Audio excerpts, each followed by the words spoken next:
अस्सलाम वालेकुम, कैसे आप लोग? ठीक ठाक। हमारा अकाउंटिंग सब्जेक्ट का टॉपिक बैड डेट एक्सपेंस और उसका लास्ट लेक्चर कॉन्सेप्शन के जो रिटेन अर्निंग वाला कॉन्सेप्ट था वो क्यों था, क्या था, कैसे था, ताकि मैं उसको नेक्स्ट लेक्चर में काफ़ी सारा वो हो गया तो स्टफ टुगेदर ना हो जाए, तो मैं थोड़ा सा उसको वहाँ पर रोक कर या नेक्स्ट लेक्चर के अंदर मजीद आगे हम प्रोसीड कर पाएँ। तो अच्छा, ये इसी के तो ये सवाल वैसे कॉपी आपके पास होगा। हम कब थे? 2015। फर्स्ट करो, नया बिजनेस 2015 जनवरी को स्टार्ट किया। जब हमारा साल खत्म हुआ तो क्या हुआ? दिसंबर की 31 तारीख हमने अंदाजा लगाया शायद हमें 10,000 रुपये इजाफा नहीं मिल सकेंगे, तो हमने इनकी पास करी adjusting bad debt expense debit allowance of bad debt credit कितने से? 10,000 रुपये। ठीक है, ये एक्सपेंस जो था इनकम स्टेटमेंट चला गया, हमारे खर्चों में खर्चे बढ़ गए, आमदनी कम हो गई, ऐसे ही हो। और फिर अंडरस्टूड है साल के साल इसकी क्लोजिंग एंट्री पास हुई होगी उसी तारीख को, तो ये एक्सपेंस बंद भी हो गया। सही। और याद रखो ये एक्सपेंस एंड के अंदर जो भी साल के अंदर इनकम में लॉस आता है वो किसको मिल जाता है? पार्टनर यानी मालिक को, कैपिटल या रिटेनर। ठीक है। अच्छा, और ये जो अलाउंस ऑफ बैड डेट्स होता है ये कहाँ चला जाता है? ये चला जाता है एंट्री अकाउंट में, फिर इसकी एंडिंग बैलेंसिंग होती है और एंड बैलेंस का चला जाता है बैलेंस शीट। यहाँ तक कॉन्सेप्ट क्लियर? ठीक है, ये हमारा पहला साल खत्म हुआ, हम फिर आगे बढ़ गए 2016। फिर जब हम 2016 में आए तो फिर दोबारा 16 के अंदर हमने एडजस्टिंग पास करनी है 2016 दिसंबर की 31 ऐसे। अच्छा, उस वक्त जब था तो हमने क्या दिमाग में रखा हुआ था? Allowance for bad debt was estimated, क्या रखा था ना? Allowance for bad debts was estimated 10,000, हमने ये रखा था। सही है, तो 10,000 से हमने एंट्री प्रोड्यूस करी, क्योंकि शुरू में तो ओपनिंग बैलेंस था ही नहीं। हमने पूरी कैलकुलेशन के साथ ईमानदारी से सारे काम करे। वही एक्सपेंस इनकम स्टेटमेंट में चला गया था 2015 में, ये अपने टी अकाउंट के अंदर आ गया और इसका एंडिंग बैलेंस आज 2016 के अंदर पहले से मौजूद होगा। ठीक है, अब फिर दोबारा जब एडजस्टमेंट होगी तो फिर कोई ना कोई बात हमें तय करनी पड़ेगी। अब फर्स्ट करते हैं, हम तय करते हैं allowance for bad debts was estimated 8,000। अब कितना? 8,000 एस्टिमेट कर। तो अब आप जब टी अकाउंट बनाएंगे पहले से, तो ये ओपनिंग बैलेंस 10 पहले से ही आएगा, तो मैं इसी टी अकाउंट को थोड़ा और बड़ा कर दूं, बात तो एक ही है। इसी टी अकाउंट थोड़ा बड़ा कर देता, ये लो। तो हमारे लिए अब पहले से ये ओपनिंग बैलेंस मौजूद हुआ ना, ओपनिंग बैलेंस है ना हमारे लिए। अब 2016 के लिए ये ओपनिंग बैलेंस हुआ ना, यानी जनवरी की पहली 2016 का बैलेंस हुआ, ऐसे ही 10,000। और अब हमने क्या एस्टिमेट किया, कितना होना चाहिए? 8। तो एंट्री पास करने के लिए तो आप फटाफट ये काम कर लेंगे। क्या आप बोलेंगे एंट्री बैलेंस 10 है, मुझे तो यहाँ 8 लाख, तो आप 2 से डेबिट करेंगे, अलाउंस को 2 से डेबिट, फौरन बोलेंगे अलाउंस डेबिट हो रहा है तो क्रेडिट कैपिटल ही होगा या डेबिट। तो एंट्री ऑफ ओवरहेड में इंशाल्लाह पास कर लेंगे। पूरी बेसिक आपने सुनी, बेस आपकी मजबूत है। लेकिन अब सवाल जवाब मुझे देना है ऐसा क्यों करते हैं? तो अब देखो कि यहाँ पहले से कितना आ रहा है? 10, जबकि यहाँ एस्टिमेट क्या कर रहे हैं भाई? होना चाहिए 8। तो अब यहाँ जाके देखा तो ये तो है 10, ये तो 8 होना चाहिए, ये 10 क्यों है? तो इसका मतलब ये 10 कहां से आया? ये तो पिछले साल से आया। इसका मतलब पिछले साल ये 10 गलत हुआ है, या 8 होना चाहिए, है ना? ये 8 आता तो इस दफा 8 था, तो इस दफा ओके ऊपर कोई एंट्री पास करने की जरूरत नहीं है। तो यहाँ पर क्या हुआ? यानी गड़बड़ हो गई। तो कहाँ गड़बड़ हुई है? पिछले साल से आ रहा है, तो इसका मतलब पिछले साल 2,000 ज्यादा रिकॉर्ड हो गया, ऐसी हुआ ना मतलब। हाँ सही, तो उसको सही करो। तो कैसे सही करें भाई? क्या एंट्री पास की थी पिछले साल? मैं पिछले साल तो नहीं एंट्री पास की थी, bad debt expense debit allowance credit, और 10 से ओ ये तो गलत करी है, तो क्या करना चाहिए इसको? इसको 8 करना चाहिए। अच्छा तो आप बैठ के सही कर सकते हैं, हाँ कोई मसला नहीं, सही कर लो। तो लिहाजा आपने क्या करा, ये जो ज्यादा से कर दिया था 10, ये तो 8 आना चाहिए ना, तो इसको कम करने के लिए उठा के क्या करेंगे, डेबिट। तो देखो आपने क्या करा, अलाउंस फॉर बैड डेट्स को 2000 से डेबिट कर दिया। तो देखो ये क्रेडिट, ये रहा क्रेडिट ना, तो अब आपने 2 से डेबिट करा, ये यहाँ डेबिट आया, तो ऑटोमेटिकली 8 आ गया। ये तो सही हो गया, ओके हो गया, ये इस वजह से सही होगा। क्लियर? ये फिर दोबारा बैलेंस शीट में जाएगा, ये 2015 की बैलेंस शीट थी, है ना, अब ये 2016 की बैलेंस शीट के अंदर चला जाएगा। ठीक है, अब समझ आया?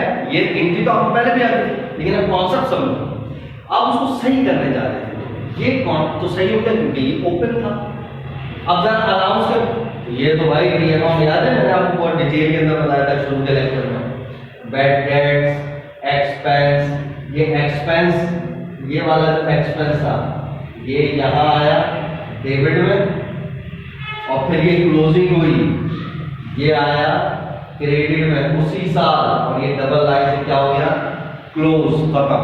तो अब उसको तो सही कर नहीं सकते, अब एक्सपेंस क्रेडिट नहीं हो सकता क्योंकि वो खुला ही नहीं है, वो तो बंद हो गया। अब यहां जाके आप फंस गए, यार ये क्या था, अलाउंस खुला हुआ था तो उसको सेट कर लिया, एक्सपेंस खुला हुआ नहीं है वो तो बंद है, तो लिहाजा वो दोबारा से खुल नहीं सकता। अब सोचेंगे अब यार दोबारा से खुल नहीं सकता तो क्या करें, सोचते उस अकाउंट ने कहां इफेक्ट डाला था। तो ये एक्सपेंस था, कहां गया था, इनकम स्टेटमेंट में गया। इनकम स्टेटमेंट कहां गया था, एक्सपेंसेस में गया था, ऑपरेटिंग एक्सपेंस में, याद है। और एक्सपेंस को तो आपने इंडिविजुअल तौर पर बंद कर दिया, लो फाइन, तो लिहाजा ये तो खुल नहीं सकता। तो इससे क्या हुआ था, एक्सपेंस में गया था तो एक्सपेंस बढ़ गए थे, है ना, एक्सपेंस बढ़ गए। एक्सपेंस बढ़ने से क्या हुआ था, आमदनी कम हुई, और जो भी आमदनी हुई थी या नुकसान हुआ था, जो भी हुआ वो कहां ट्रांसफर हुआ होगा, किसको मिला था, कैपिटल को मिला था। तो फर्ज करो प्रॉफिट हुआ था या लॉस हुआ था, कुछ भी हुआ था, तो मैं अज्यूम करता हूं प्रॉफिट हुआ, सही। तो ये किसको मिलता, प्रॉफिट या लॉस, पार्टनर को, कैपिटल को। तो प्रॉफिट मिलने से कैपिटल को, जब प्रॉफिट कैपिटल में जाएगा तो कैपिटल क्या है, कैपिटल बढ़ेगा, अंडरस्टूड। और कैपिटल में इजाफा डेबिट होता है, क्रेडिट होता है, क्रेडिट। तो इनकम जब उसको ट्रांसफर करते हैं कैपिटल को तो कैपिटल बढ़ता है, तो कैपिटल क्रिएट होता है। और जब नुकसान ट्रांसफर करते हैं तो कैपिटल कम होता है और कैपिटल डेबिट होता है। तो ये तो आपको उसमें वैसे ही पता है, कैपिटल में इजाफा क्रेडिट होता है और कमी डेबिट होती है, ठीक है। तो लिहाजा अब ये क्या चीज गई उसके एक्सपेंस गया, सही है, ये था एक्सपेंस, ये एक्सपेंस आ गया था इनकम स्टेटमेंट यानी खर्चों में। क्लियर, खर्चों में जाकर क्या होता, आमदनी में इजाफा, और आमदनी में इजाफा हुआ तो इनकम में क्या हो गई, कमी। तो कम इनकम ट्रांसफर हुई होगी, यानी कैपिटल कम क्रिएट हुआ होगा। पॉइंट समझ आ रहा है? नहीं, देखो स्टेप बाय स्टेप समझा रहा हूं। ये एक्सपेंस खर्चा, मैंने बहुत सारा खर्चा रिकॉर्ड कर दिया, ये भी खर्चा हो गया, ये भी खर्चा हो गया, ये भी खर्चा हो गया, ये भी खर्चा हो गया। तो एंड के अंदर मुझे क्या हुआ, नुकसान, लॉस हुआ होगा, ऐसी है ना। परसों बहुत ज्यादा खर्चा मैंने रिकॉर्ड कर लिया तो मुझे क्या होगा, ज्यादा से ज्यादा क्या होगा, नुकसान। या इसी लफ्ज को मैं दूसरे लफ्जों में क्या कह सकता हूं, मैंने आमदनी कम रिकॉर्ड कर ली, एक ही बात है। या तो मुझे नुकसान हो जाएगा, इतना खर्चा रिकॉर्ड कर लिया तो मेरी इतनी आमदनी, मिसाल दो ये आमदनी, मैंने बहुत सारा खर्चा रिकॉर्ड कर लिया, इतना खर्चा रिकॉर्ड कर लिया आमदनी से भी ज्यादा हो गया तो मुझे नुकसान हो जाएगा।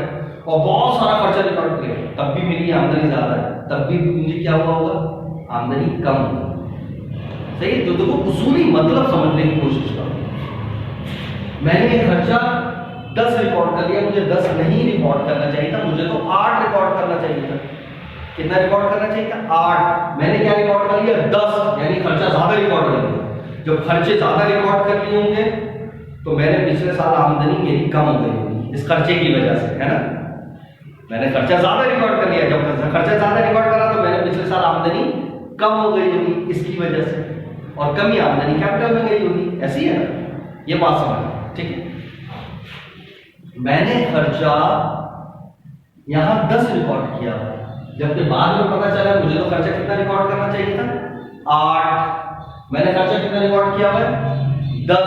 वो खर्चा ज्यादा रिकॉर्ड कर लिया, ज्यादा रिकॉर्ड कर लिया तो पिछले साल मैंने आमदनी कम रिपोर्ट की है, ऐसी है ना, और आमदनी कम रिकॉर्ड कर ली है। तो अब क्या करूं इस साल मेरे पास यानी मैं खर्चे को तो एडजस्ट नहीं कर सकता। अब एक काम करता हूं, पिछले साल की आमदनी जो कम रिकॉर्ड करी, खर्चे में ज्यादती की वजह से, इस खर्चे में ज्यादती की वजह से पिछले साल की आमदनी मेरी कम रिकॉर्ड हुई थी, तो इस साल एक काम करता हूं, उस आमदनी को बढ़ा देता हूं और पिछले साल की आमदनी को बढ़ा देता हूं। आमदनी में इजाफा क्रिएट होता है, और पिछले साल की आमदनी है तो वो क्या कहलाएगी, या तो रिटेन अर्निंग या सोल प्रोप्राइटरशिप का बिजनेस, तो वो क्या कहलाएगा, ऑनर्स कैपिटल।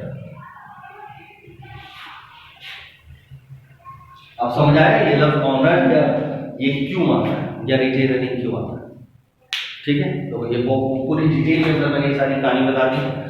आई होप कि ये भी चीजें समझ आ चुकी होंगी। इसी लेक्चर को 10 दफा सुनोगे, एक एक चीज सुनोगे, उसको प्रैक्टिस करोगे, तब जाके पॉइंट्स क्लियर हो जाएंगे, ठीक है।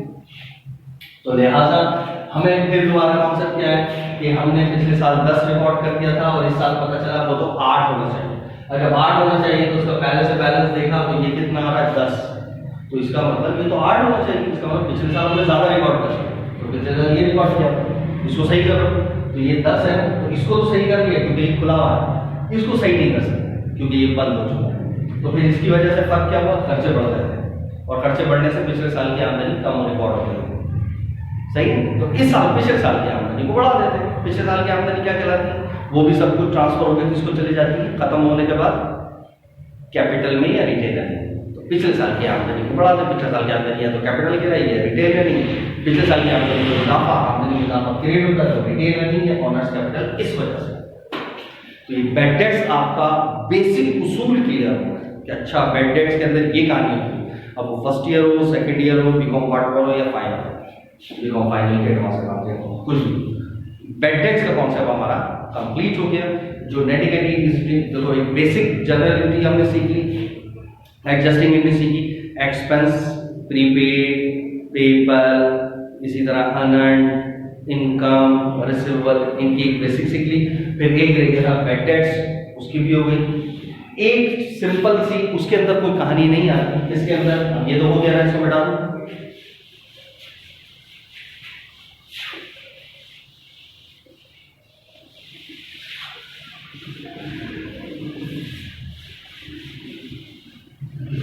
अब एक चीज होती है डेप्रिसिएशन, किसकी एंट्री, डेप्रिसिएशन, उसकी एक नॉर्मल एंट्री आ रही होती है क्या, allowance for depreciation was estimated at the rate 10%।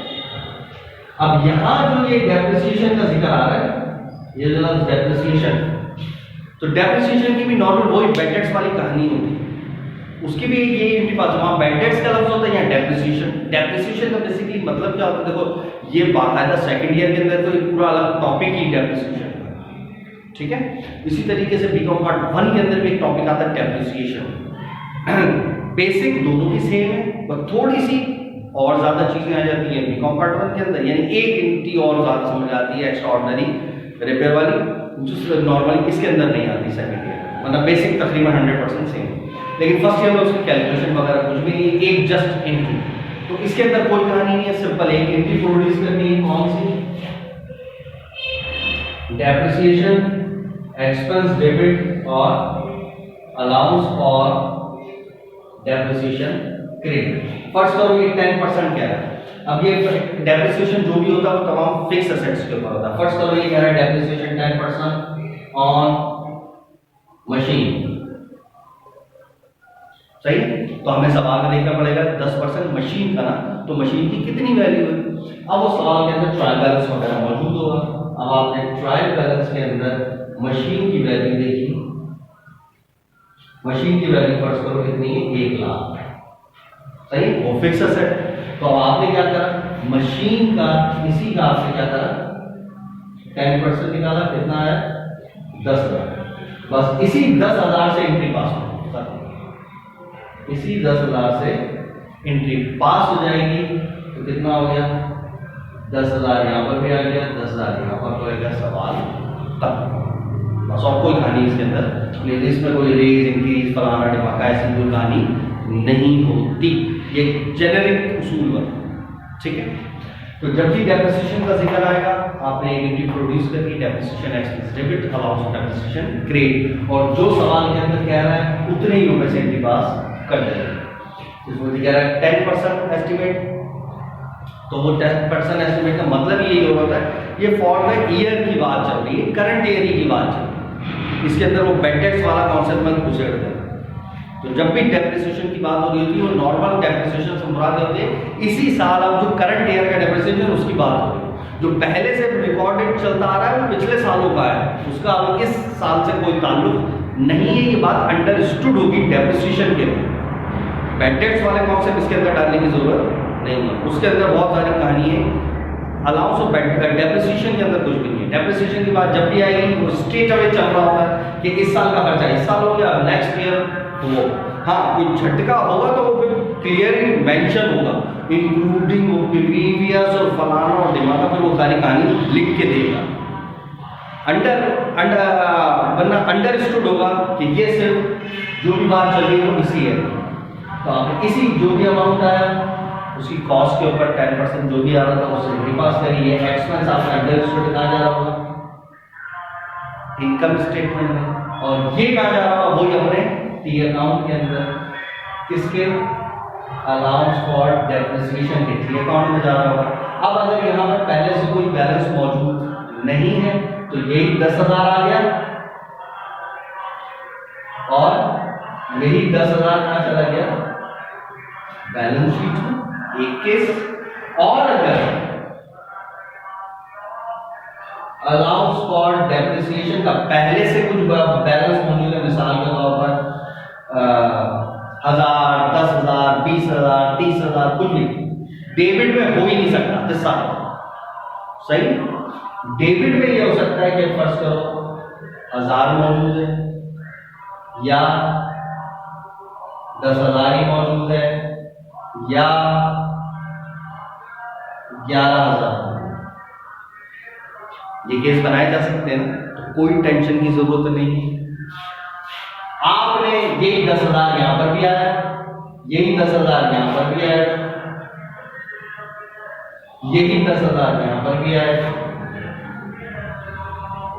यही 10,000 यहां पर भी आया, सही।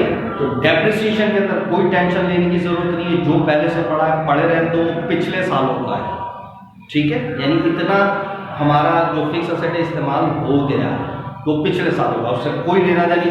इस दफा जो होगा बस उससे एंट्री पास करनी, वो ही चला जाएगा इनकम स्टेटमेंट में, और ये चला जाएगा अपने टी अकाउंट में, और बैलेंस करेंगे तो जो पहले से बैलेंस था ही नहीं, तो 10 है तो 10 ही बैलेंस शीट में चला गया, था तो जमाओ में चला जाएगा, यहाँ 20 चला जाएगा, यहाँ 21 चला जाएगा। यानी कोई टेंशन की आपको जरूरत नहीं है। तो क्या उसमें पता चला सारी इस पूरी कहानी से, डेप्रिसिएशन की एक एंट्री पास होती है, depreciation expense debit, allowance of depreciation credit, जो एंड में कह रहे हैं उसी अमाउंट से एंट्री पास करते हैं। तो ये अंडरस्टूड है, इसी साल का चल रहा है और वही हमेशा चला जाएगा इनकम स्टेटमेंट हर हाल में, जैसा जो कह रहा है, जो नीचे कह रहा है वही इनकम स्टेटमेंट रहेगा। और अगर पहले से ओपनिंग बैलेंस है तो वो और ये जो एडजस्टमेंट वाला ये दोनों जमा होकर बैलेंस शीट में जाएंगे हमेशा। ये देखिए सारे केस मैंने बताया, क्लियर। भले तो कोई टेंशन की जरूरत नहीं है कि ये जो हमारा आ रहा था कितना 10,000 आ रहा तो पहले से क्रेडिट में 10 है, 10 से कम है, 10 से ज्यादा है, 10 के बराबर है, 10 में है या नहीं है, कुछ देखने की जरूरत नहीं, बस जो है उसी से इनकी पास होगी, खत्म है। और वही इनकम स्टेटमेंट जा रहा होगा, और जो पहले से पड़ा हुआ है क्रेडिट में वो और ये वाला जमा होकर बैलेंस शीट में पैसा। तो इसके अंदर तो पैसा, ये और कोई कहानी इसके अंदर नहीं। अनटिल और अनलेस वो एडजस्टमेंट में घुमा फिरा के बात है। मिसाल के तौर पर तुम्हारे पास पहले से ना ये वाला केस है, एक मिसाल दे रहा हूं, अलाउंस फॉर बैड टैक्स, सही है, पहले से कितना पड़ा हुआ है, मिसाल के तौर पर 10,000 पहले से पड़ा हुआ, सही। और अब यहां पर कह रहा है allowance for bad debt was, इस की बजाय लफ्ज है एक्यूमुलेटेड। एक्यूमुलेटेड डेप्रिसिएशन जो हुआ है वो तकरीबन कितना हो गया है, 13। अब देखो, अब यहां पर एक्यूमुलेट का मतलब क्या, इकट्ठा करना, यानी पिछला और इस दफा दोनों को मिला के हमने जो एक्यूमुलेट किया है वो कुल मिला के कितना बन रहा है, 13। तो इसका मतलब पिछला और इस दफा का सब 13 है, जबकि पिछला कितना है 10, तो इस दफा का कितना हुआ 3। तो इनकी जो पास होगी वो कितने से होगी, डेप्रिसिएशन एक्सपेंस डेबिट अलाउंस और डेप्रिसिएशन क्रेडिट कितने से 3, सही। तो देखो ये घुमा के एक अलग से एक्स्ट्रा मैंने बात कर दी है, वरना और इसके अंदर कोई खास चीज नहीं है। डेप्रिसिएशन के अंदर तो डेप्रिसिएशन की एक ही इतनी सिंपल है, क्या डेप्रिसिएशन एक्सपेंस डेबिट अलाउंस और डेप्रिसिएट, किस्सा खत्म। और ये हम कब पास करते हैं, इसी साल की करंट ईयर जो डेप्रिसिएशन होता है सर उसी की इनकी पास करते हैं हम, पिछले अगले पिछले उन सबको कहानी को नहीं रिकॉर्ड कर रहे। इस साल मेरा इतना यूज हुआ था उसको रिकॉर्ड कर रहे हैं, हर साल यही होगा, ठीक है। तो जो पिछले साल का अलाउंस हमेशा आ रहा है, अलाउंस और डेप्रिसिएशन, वो पिछले सालों का एक्यूमुलेटेड होके आ रहा होता है कि इतना तक हमारा फिक्स एसेट इस्तेमाल हो गया, इतना फिक्स एसेट इस्तेमाल हो गया। तो जब भी नॉर्मल सवाल आएगा तो अलाउंस और डेप्रिसिएशन इतने रुपए, तो उसका मतलब कि करंट ईयर ही की बात है, तो उसी अमाउंट से इनकी पास कर दी जाएगी। Bad debt expense debit allowance credit वो इनकम स्टेटमेंट में जाएगा और ये अपने अकाउंट में जाके जमा होकर बैलेंस शीट में जाएगा। एक अनटिल और अनलेस को खुद लिख के देके एक्यूमुलेट कर दिया जाए पिछला और इस दफा। तो पिछला हमारे पास 10 है ना, ओपनिंग बैलेंस 10 था, और कह रहा है टोटल मिला के पिछला और अब का मिला के 13 है, तो इसका मतलब अब तक कितना हुआ 3 ना, तो हम इनकी पास करेंगे 3 से, और 3 इनकम स्टेटमेंट चले जाएगा, और ये 3 अपना जब इसमें जाएगा तो खुद देखो, जब 3 इसमें जाएगा तो वही 13 हो गया, एक्यूमुलेट होने के बाद टोटल जो वो कह रहा था 13, सही। लेकिन ये वो जब खुद बोले तो ये करना है, अपनी तरफ से नहीं करना, अपनी तरफ से तो वही उसूल होगा जो कह दिया एडजस्टमेंट के अंदर उसी से इनकी पास करनी है, वही इनकम स्टेटमेंट में जाएगा, और दोनों जमा होके ओपनिंग बैलेंस और जो यहाँ एस्टिमेशन वाला बैलेंस होगा दोनों जमा होके बैलेंस होगा जैसा। तो हमारा बैड डेट्स का कॉन्सेप्ट भी हो गया, इसका कॉन्सेप्ट भी हो गया। एक और एंट्री होती है, लास्ट एंट्री बाज़ दफ़ा आती है एडजस्टमेंट के अंदर, एंडिंग इन्वेंट्री। कौन सी एंट्री, एंडिंग इन्वेंट्री की। तो एंडिंग इन्वेंट्री की एक ही एंट्री होती है, क्या,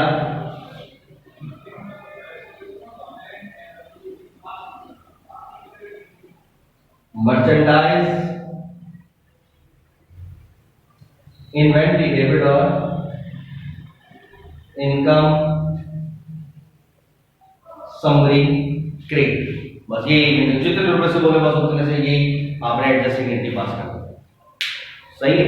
लेकिन ये एंट्री आपको उस वक्त मजीद और क्लियर होगी जब मैं आपको क्लोजिंग एंट्री समझाऊंगा। जब क्लोजिंग एंट्री समझाऊंगा तो पता चलेगा कि लफ्ज इनकम समरी बार बार आ रहा है, यहाँ पर भी एक दफा रिटेन अर्निंग के अंदर इनकम समरी का लफ्ज आता है, क्लोजिंग एंट्री करते वक्त इनकम समरी का लफ्ज आ रहा है, यहाँ पर भी इनकम समरी का लफ्ज, वहाँ कॉन्सेप्ट क्लियर होगा जब इनकम समरी, अच्छा ये ऐसे खुलता है और ऐसे बंद होता है और ये इफेक्ट होता है उसका, तो फिर इस एंट्री का उसूल समझ आएगा। वरना लिटरली अच्छों अच्छों को रटी हुई होती है एंटी। एंटी इन्वेंटरी क्या होती है? एडजस्टिंग एंटी होती है एक्सपेंसिव रिजर्व डेबिट और मर्चेंट इन्वेंटरी डेबिट और एक्सपेंसिव रिजर्व क्रेडिट, ये इनकम। जिसको देखो यार किसी ने पूरे क्यों होती है, लिटरली इसका जवाब नहीं होगा किसी को, ये क्यों होती है? तो भाई ये जवाब होगा, हम इसको क्लोज कर रहे हैं, ठेंगा जवाब है, बहुत क्लास का कॉन्सेप्ट है। लेकिन अभी ये आपने दिमाग में रखनी, जब मैं क्लोजिंग कराऊंगा तो इसके आपके तमाम जवाब मिलेंगे इसके आप, सही है। तो ये बेसिक आपका जो था एडजस्टमेंट का ये खत्म, सारी बेसिक मैंने कंप्लीट करा दी। कौन कौन सी? एक्सपेंसेस की सारी करा दी, इनकम की सारी करा दी, बैड डेट्स करा दिया, डेप्रिसिएशन करा दिया और एंडिंग इन्वेंटरी की ये भी करा दी, और एक आध दो अल्फाजों के बारे में बता दिया कि घुमाता है इंश्योरेंस का एग्जाम्पल देगा। ठीक है, अब ये कंप्लीट हमारा हो गया first year, second year, BCom part 1, BCom part 2, इन सब के लिए। और बैड डेट्स का बिल्कुल वो तो किसके लिए हो गया? बीकॉम पार्ट 1 की अकाउंटिंग के लिए, अकाउंट रिसीवेबल के लिए, ठीक है। और एडजस्टमेंट का तो सवाल हमको करना ही है। अब हम एडजस्टमेंट की हमारी कंप्लीट हो गई, सही है ना। अब कुछ एक एडजस्टमेंट ऐसी होती है कि जो बहुत ज्यादा दफा आ रही है, ऊपर भी नीचे भी, नीचे भी ऊपर भी, काफी सारी आ रही है, फिर उस पर जरा थोड़ा सा कंफ्यूजन होता है। तो उसके अंदर मेरे ख्याल से एक आध लेक्चर होगा कि वो भी कंप्लीट हो जाएगा आपको, अच्छा आपको बात समझ आ जाएगी। अच्छा अगर कभी ज्यादा आ जाए तो ये काम करना, ठीक है। बाकी और कुछ भी इसके अंदर नहीं है, देख लीजिए, ठीक है। अल्लाह हाफिज।